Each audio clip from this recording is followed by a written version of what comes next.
It's time for my weekly weigh-in. This is week number 2 of my weight loss journey. Good morning, USA. I got a feeling that it's gonna be a wonderful day.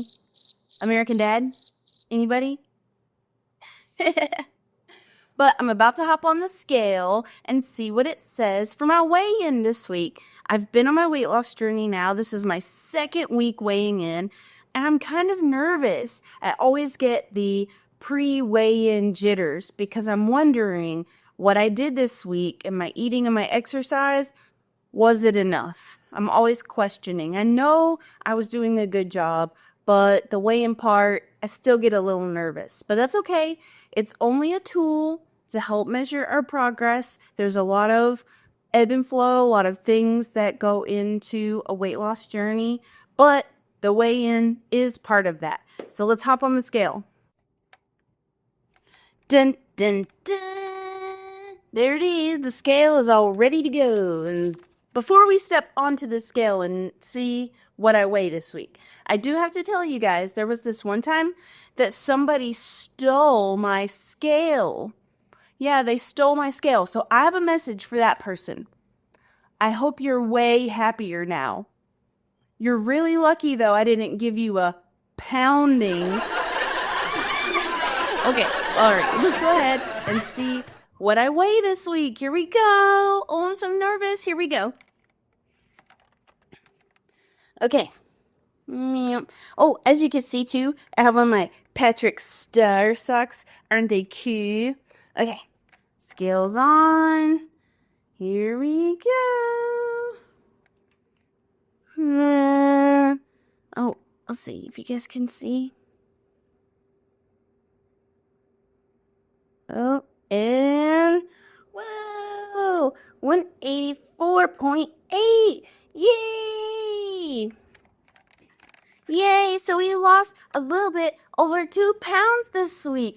Oh my gosh, that's so exciting. Well, stay tuned again for the second part of the video. I'm going to break down again this week what I was eating, my exercise, and we're going to talk a little bit more about recovery and how important the recovery process is. But I will see you guys after work. And we're back. Almost like we never left. So, first things first, let's do a weigh-in recap of this morning. Last week, if you remember, I weighed in at 187. And then this morning, I weighed in at 184.8. That's just over a 2-pound loss this week. Yay! Oh, I was so happy to see that 2-pound loss this week. It was wonderful and got me so excited. I know that I'm still in only my second week, so we're still in that honeymoon phase, I guess, of the weight loss journey, and it's not an unexpected result. I know I've been on track, even though I was questioning it before the weigh-in. I've been doing all the right things, and so I'm kind of seems like on par with maybe what you would expect in the first and second week of a weight loss journey. So I started the journey at 191.8 pounds. And so that's a 7-pound loss overall so far in my 2 weeks. I'm almost, not quite, but almost back to the weight that I was before my holiday weight gain and before my holiday binge eating. So that's very exciting. I'm so close. Still have a little ways to go to get back to my weight that I was before the holidays. So I'm really motivated. I'm ready to keep going. But let's break down my nutrition for this week and what I was eating this week that led to being successful with my 2-pound loss. So I did stick to my same formula that I used in week 1. I was eating between 1,100 to 1,200 calories each day this week. And with the super high focus on protein, 47% of my calories were coming from protein. So I feel like that formula, it worked in week 1, and I stuck with that in week 2 again with the high protein, lower calories, and as you can see, we had a 2-pound loss this week. So that's wonderful. And I do plan to continue to stick with that formula going forward until maybe we hit a plateau, because I know that's going to happen at some point where we'll get to a point where it just kind of stops and we hit a wall. So until that happens, I'm going to stick with my same formula, and then maybe we'll need to change it up later. But we'll just stick with that for now. 11 to 1200 calories per day and a high protein percentage, about 47% protein. Okay, so the second thing I'll talk about is my weekly movement recap. What kind of movement was I getting throughout my week and throughout my day?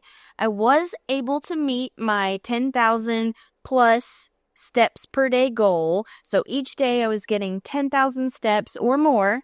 Every day but Sunday, I did miss one day of my step goal, but I was so close. I was only at 9,700 steps. So I was only 300 steps away from my step goal. And if I would have been a little bit more focused on it that day, I know I could have met that goal. So I'm going to try this week to make sure every day of the week we're hitting that 10,000 steps or more.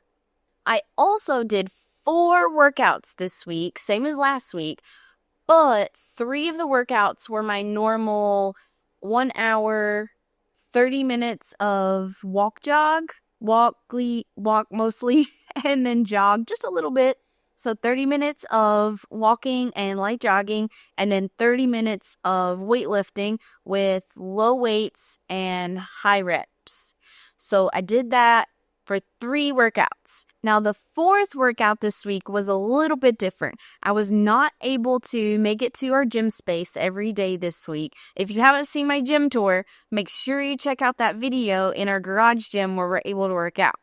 But I wasn't able to make it there every day this week. So instead of doing my normal workout, I did 35 minutes playing on my VR headset.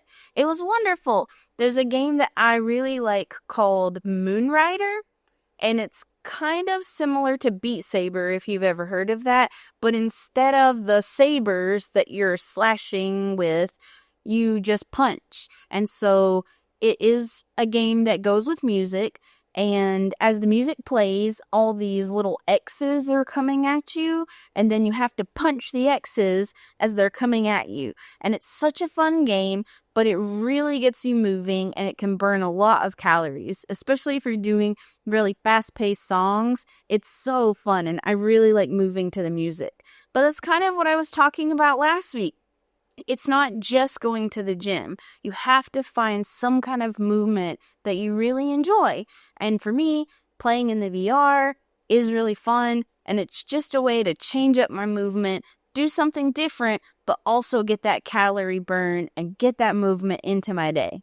Now, the third thing that I want to talk about today is very important and something that honestly I've been struggling with.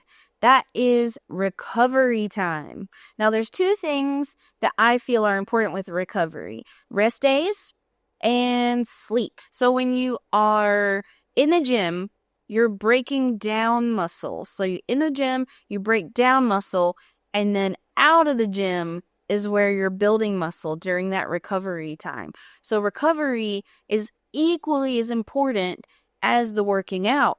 They're both so important. And I am having my rest days, which is great. I do have some days that I'm not working out. I still get just a little bit of movement. I'm meeting my 10,000 step goal during that day, just walking, kind of a light activity, but I'm not doing a full workout during those days. I am letting my body rest and heal, letting my muscles grow and recover. If you think about it scientifically, when you're in the gym and you're working out, and you're pumping up those muscles and you're filling them full of blood flow, you're tearing those muscle fibers. Kind of a weird image, right? But then during the recovery, when you're in recovery mode, those fibers are building back and they're building stronger and bigger so that your muscles are getting bigger and stronger. Yeah. But if you don't give yourself adequate recovery, then you're continuing to break down, but not build back up. So that's why, of course, the recovery is so important. And the rest days I'm doing fine, but the sleep Oh no, I'm very much struggling with getting enough sleep. Ugh. Uh, just before, just before I tell you guys how much sleep that I'm getting, I do also want to mention why the rest days are also important is to prevent burnout. I feel like when you first start a weight loss journey like I am, you are so pepped up, you're feeling great, you're feeling motivated, and you just want to go, go, go. But if you go, go, go, you might get burnt out. So you do have to still scale back just a little bit and kind of work at a pace that's comfortable for you. And you might be at a different level. Everybody has their own starting points, but just work at a pace where you're pushing yourself just enough, but not too much to where you feel like you're getting burnt out and then you're just dreading your workouts, because that is not a good feeling. No. Okay, so on to the sleep part. According to the Sleep Foundation, a healthy adult should be getting between 7 and 9 hours of sleep every night. I think this is pretty common knowledge. We all know that you're supposed to get like 7 to 9 hours of sleep. But who does that? How many of you guys get that much sleep every night? I'd love to hear in the comments. Let me know how much sleep you're getting every night. Is it enough? Or are we all struggling together? Because sleep is hard. Life is busy. You have so many things you need to do, whether I'm up late working on a video or have to get up early to be at work. Sleep is hard, and getting enough sometimes feels impossible. But it has to be a priority. Sleep can literally mean the difference between conquering your day or dragging yourself through it. If you're not getting enough sleep, how are you going to have enough energy to do your basic daily life tasks and work out on top of that? Where's that energy going to come from if you haven't given yourself the opportunity to sleep and recover from your day before, right? I'm going to say sleep. It's not a luxury. It is a biological necessity. We need sleep. And personally, I am not getting enough. On average, I'm getting less than 6 hours per night. I'll put up a chart here from my Fitbit app of how much sleep that I'm getting through the weekdays, and it's not nearly enough. We already talked about how you're supposed to get 7 to 9 hours, and currently I have my sleep goal on my Fitbit set at 6 hours because I'm having trouble even meeting the 6 hours. So currently, I feel like if I can at least get that much, I'm doing better than I was before. And that's always the goal, right? You might not be able to hit your ultimate goal, but if you can just be a little bit better than you were the week before. So that's my goal for this week. I'm going to focus more on my recovery. I'm going to try my best to get a little more sleep than I did this last week and try to hit that minimum 6-hour goal for myself. Of course, I would love to eventually be getting 7 or more hours. That would be the ultimate goal, right? Is to be getting that healthy amount of sleep and recovery. But this week, I just want to be a little bit better than I was last week. Now, I know it's not going to be easy, but there's a few techniques that I think I can do to at least try to help myself out. One of the things is shutting off the technology. I know that I am very guilty of this, is laying in bed and doom scrolling. I'm sure we've all done it, right? You see those Facebook reels or those TikToks or whichever media that you like to watch the best, and you start off and say, I'll just watch a few short videos, and before you know it, you've spent an hour or more just sitting there on your phone, and you're like, oh, dang, man, it got so late, I should be asleep already. So I'm going to try to turn off the laptop, turn off the phone, and put it to the side and give my brain a chance to start winding down. Maybe I could read a book. I honestly haven't done that in a while. So just something different, a way to turn off the blue light, turn off the technology, and start winding down a little bit earlier in the evening than I am doing currently. Another part of winding down is just finding that evening routine to where you have signals for yourself that tell your brain, hey, it's time. We're getting ready for recovery mode now. It's time to start that process. So maybe I'll have an evening cup of tea. I think I would like that. Just some chamomile tea to promote relaxation, kind of that process of making the tea could trigger my brain maybe into saying, hey, it's time to start winding down now. So just finding a little routine, a nighttime signal that says, it's sleep time now. We should recover. But we'll see how it works. I can't promise that it'll be 100% successful, but I have to give it my best effort because, like I said before, sleep and recovery is so important to the process. And I will keep you guys updated. And next week, we'll talk about how I did. Did I get more sleep? Was it the same amount? But wish me luck.